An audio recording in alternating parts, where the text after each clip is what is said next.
Hi folks, this is my second video on kind of a non-traditional way to shingle a roof, shingling from the top down. It came from an article in Fine Home Building that I read many years ago, asphalt shingling from the top down, and it was the April-May edition, 2002. I modified it a little bit because their method was for a brand new roof, and mine is I'm redoing the roof. Also, the reason this works so well for me is I'm just one guy, and this is a massive roof. This is a 12-foot, a 24 by 48 foot shop.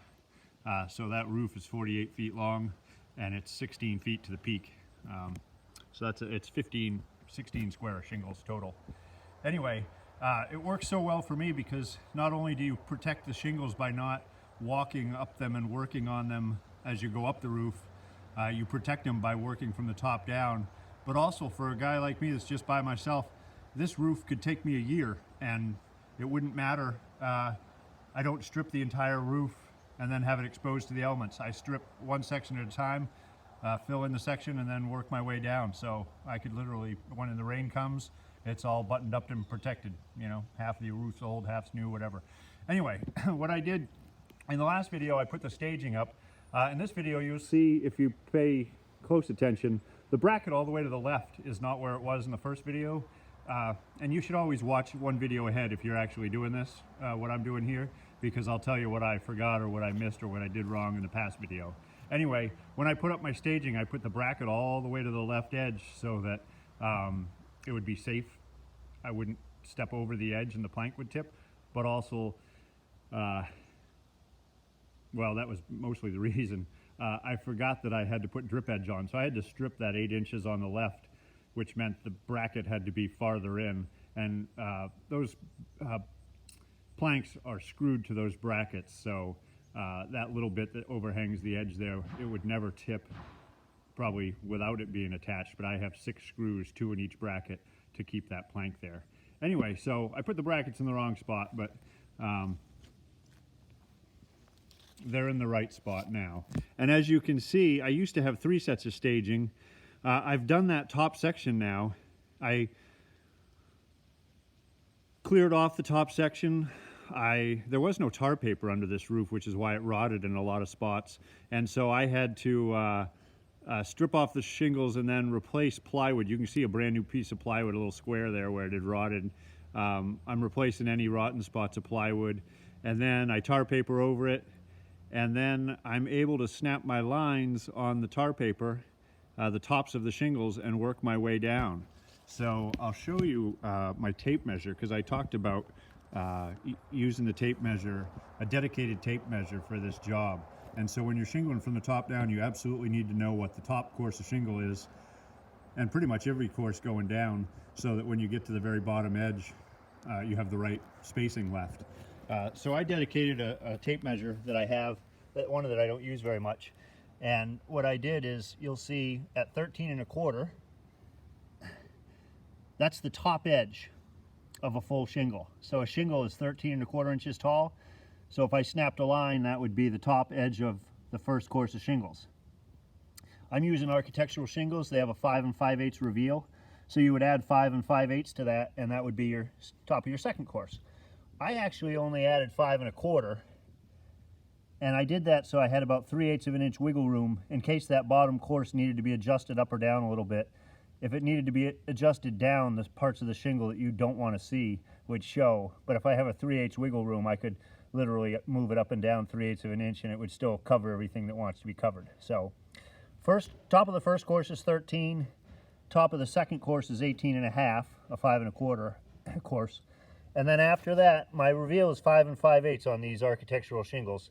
So every 5 5/8 after that, 24 1/8, 29 3/4, and I just took that first number, 18 1/2, put it in my construction calculator, added 5 5/8, and kept hitting equals, and I just kept marking up my tape measure all the way until I got to 16 feet, because that's how long my roof is going up.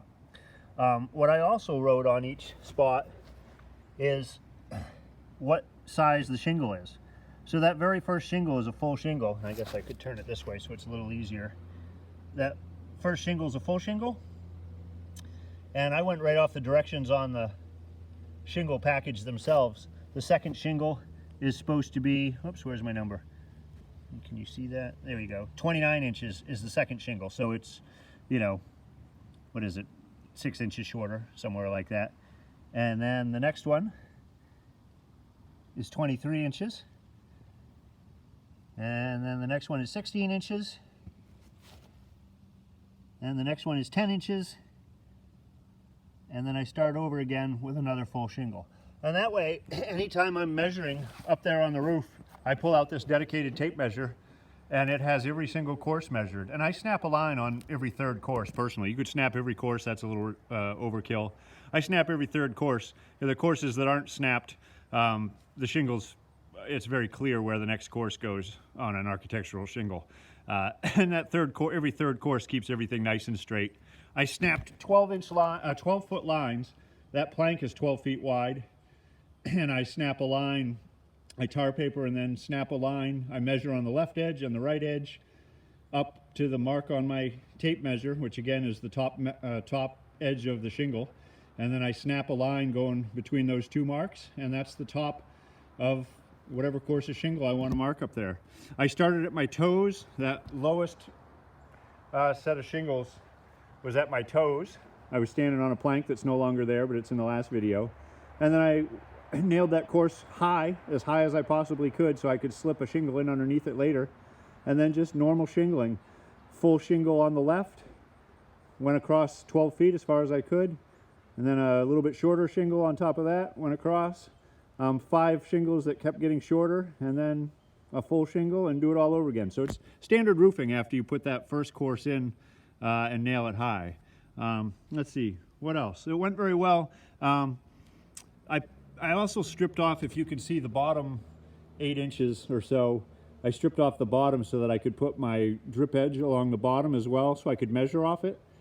Truthfully, I didn't need to do that. The drip edge that was there was the same profile, so I could have measured off the old drip edge and the old shingles and then just rip that off when I get to that section. But I decided to put my drip edge on and measure off of that so it was precise, but really it doesn't matter. What else? My drip edge on the left edge, that 10-foot piece, you can't tell, but there's a 10-foot piece on the bottom and a 6-foot piece on the top. That 10-foot piece would not sit flat against my rake board, which was bowed. Clearly my gable end is bowed a little bit, so that piece of flashing didn't want to fit. It fit on one end and then was sticking out on the other end. It would kind of rock, because a piece of flashing is perfectly straight when it's bent. Anyway, I just took a little slit and cut along the width of it. It's 6 inches wide. Cut along the width of it, and that created a spot where it could bend and kind of conform to that rake board, which wasn't straight. Anyway, what else? Let's see. You'll see my roof anchor up there for my harness, just as a side. That's pretty much right in the middle of my plank. That's about 6 feet, maybe a little more. And what I did when I shingled up to it, I shingled just to the left of it and stopped, left a space for a shingle that I actually cut off and have tucked up there, and then I shingled on the right side of it. And when I'm done with that bracket, I'll take it off, and then I'll put a little roof cement in the holes, and then I'll put that little patch of a shingle in. What else? I guess that's it. That top course already, I can tell, is not going to be parallel to the ridge. When I measure up from the bottom, it's about 1 inch off, but you will never see that. This shop is so big, those walls are 12 foot tall up to the eaves, and then it's another, I don't know what, 12 foot or 8, 10 feet on top of that. I was going to make them parallel to the ridge and make up for it somewhere in the middle of the roof, and I said, the heck with that, you'll never see it. Anyway, it's going pretty good. It's going slow because I haven't been on a roof in 3 decades, putting a roof on, but again, I can do it at my own pace, and as long as you only uncover enough that you can cover back up that same day, you could literally take the rest of your life doing this and you never worry about rain getting in. Anyway, I'll do one more video when I finish up, but this non-traditional way of shingling from the top down is so far so good. Thanks for watching. God bless.